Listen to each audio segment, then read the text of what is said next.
1996 में फारूक लगारी के peoples party की हुकूमत को घर भेजने के बाद अगले जनरल इंतखाबात 3 फरवरी 1997 को हुए। इन इंतखाबात में पाकिस्तान मुस्लिम लीग नवाज का मुकाबला एक कमज़ोर पाकिस्तान पीपल्स पार्टी से था और बज़ाहिर यही लग रहा था कि पाकिस्तान मुस्लिम लीग नवाज वाज़ेह अक्सरियत हासिल करेगी। इसकी कुछ वजूहात थी। बेनज़ीर भुट्टो के दौर में मुर्तज़ा भुट्टो के कत्ल ने पाकिस्तान पीपल्स पार्टी को 2 टुकड़ों में तकसीम कर दिया था और उनके वर्कर्स उनसे खासे नाराज़ थे।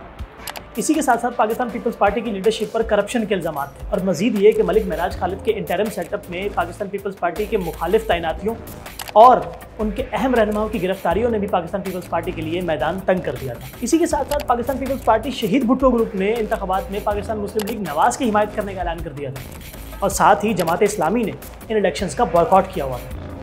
इन वजूहात की वजह से ये लग रहा था कि पाकिस्तान मुस्लिम लीग नवाज एक वाज़ेह अक्सरियत हासिल करने में कामयाब रहेगी। इन इंतखाबात की खास बात यह भी थी कि इसमें पहली बार इमरान खान की पाकिस्तान तहरीक इंसाफ भी मैदान में उतरी थी, पर वो कोई सीट जीतने में कामयाब ना हो सकी। इन इलेक्शंस का वोटर टर्नआउट 35.4% रहा और तवक्कुआत के ऐन मुताबिक रिजल्ट मुस्लिम लीग नवाज के हक में आया। कौमी असम्बली की 203 नशिस्तों में से 134 नशिस्तें जीत कर पाकिस्तान मुस्लिम लीग नवाज ने भारी अक्सरियत हासिल की थी, जबकि उनकी मुखालिफ पाकिस्तान पीपल्स पार्टी सिर्फ 18 सीट जीत सकी थी। इलेक्शंस में 2/3 अक्सरियत हासिल करने के बाद नवाज शरीफ एक बार फिर पाकिस्तान के वज़ीर आज़म बन गए। ये पाकिस्तान की तारीख की सबसे मजबूत जमहूरी हुकूमत थी, क्योंकि एक तरफ तो इनके पास मुश्किल फैसले करने के लिए पूरे नंबर्स थे और दूसरी तरफ किसी इत्तेहादी को खुश करने का बोझ भी नहीं था।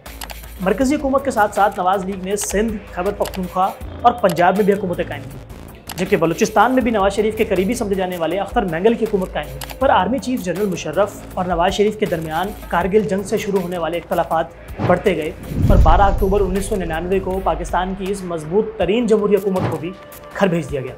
फौजी बगावत के बाद नवाज शरीफ को गिरफ्तार कर लिया गया और कुछ ही अरसे बाद उनको करप्शन और तैयारा हाईजैकिंग केसेस में उम्र कैद की सज़ा सुना दी गई और फिर थोड़े ही अरसे बाद मोहतरमा बेनज़ीर भुट्टो और नवाज शरीफ दोनों को जिलावतन कर दिया गया और आर्मी चीफ जनरल मुशर्रफ मुल्क के नए हुक्मरान बन गए, जो कि 8 साल तक इक़्तिदार पर काबिज़ रहे।